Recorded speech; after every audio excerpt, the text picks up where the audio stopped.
like to introduce Alan Shatter, former Justice, Equality and Defence Minister. Thank you very much.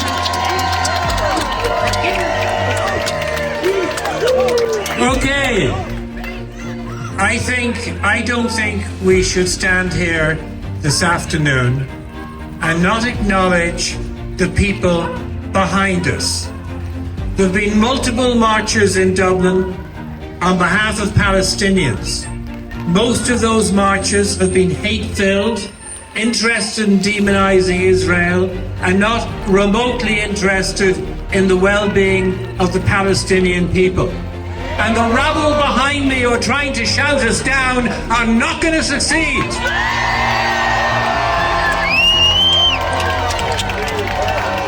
And we are here proudly supporting Israel.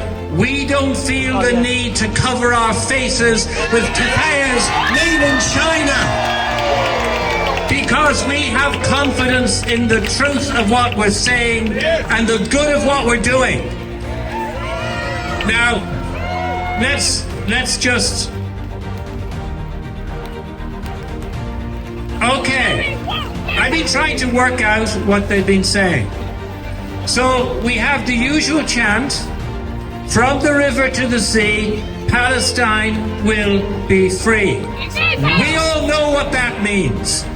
Some of the idiots chanting it have no clue. I visited UCD this week. There wasn't a student in camper there who had the intellectual capacity to engage, to explain why they were camping out and making demands of UCD College.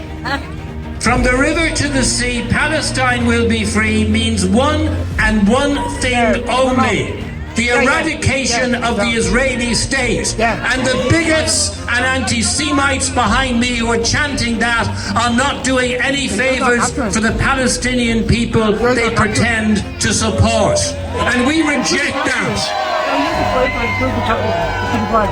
Now, the problem we have is we can't in Ireland resolve the Israeli-Palestinian conflict, nor can we bring to an end the tragedy of the Israeli-Gaza war.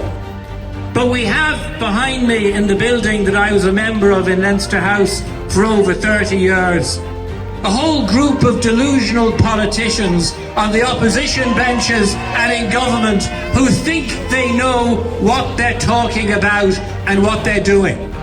But what they're doing is for electoral gain, because they see people like that demonstrating in Dublin.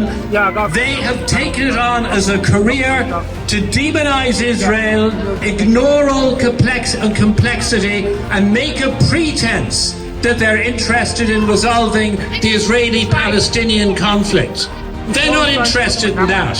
They're all out hunting for votes. The Taoiseach, the Foreign Minister Micheál Martin, and both the Fine Gael and Fianna Fáil and Green parties in government have announced they're going to recognise the state of Palestine for one reason and one reason only. They think it's going to get them votes in June, and it will not get them votes. It will get them no additional support of any description, because I am daily meeting ordinary, decent Irish people who are horrified that they perceive the Irish government is now supporting, incentivising and cheering on terrorism.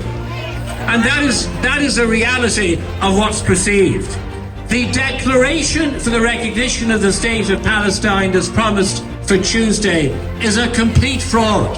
You can't recognise a state that doesn't have a defined territory, external independence, and an internal, effective government. You have a group of terrorists, Hamas, partly still running Gaza, still to this very day firing rockets at Israel and concealing the whereabouts of 125 hostages, and you have the Palestinian Authority ruling the West Bank, and there is no state that the Irish government can legitimately recognise.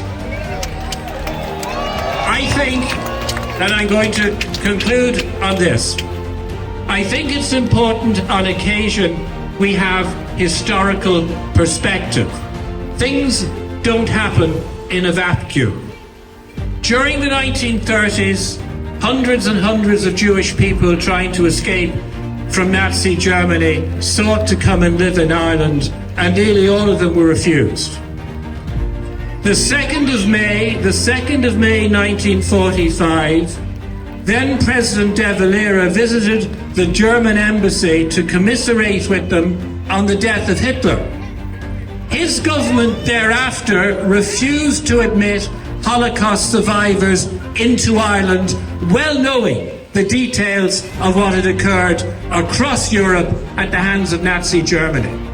We are having a repeat of the disgrace of Ireland in our time. We have a president who has expressed remorse at the death of an Iranian president, Raisi, who welcomed the atrocities of the 7th of October, who encouraged Hamas to commit more atrocities, and who called for the eradication of Israel.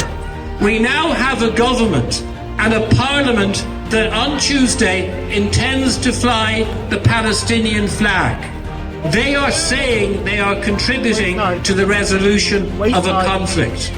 They're simply flying a flag that will be perceived across the Middle East, perceived by Hamas as an encouragement for further terrorism. It would be the equivalent of one of the parliaments outside Ireland flying some IRA flag after one of the terrible atrocities that took place in England or Northern Ireland during the Troubles. The government has no credibility in what it's doing. Rather than contributing to conflict resolution, it's contributing to conflict escalation. If they really wanted to do something meaningful, they'd call in the Iranian ambassador, sit him down, demand Iran withdraw support for Hamas, demand Iran insist that Hamas release the hostages, and demand that this conflict ends, because what the government isn't telling the people of Ireland is that this conflict would end tomorrow. If Hamas released the hostages, did what the IRA did, put aside their arms and weapons and rockets, and announced that they were withdrawing their commitment to destroy the Israeli state, and they wanted to live in peace beside Israel. They will not do that, and the government doesn't have the brains to push that narrative. Why? Because they don't think there's votes in it. Nothing to do with the conflict. Thank you very much. Am Israel Chai. Thank you, Alan. Am Israel Chai.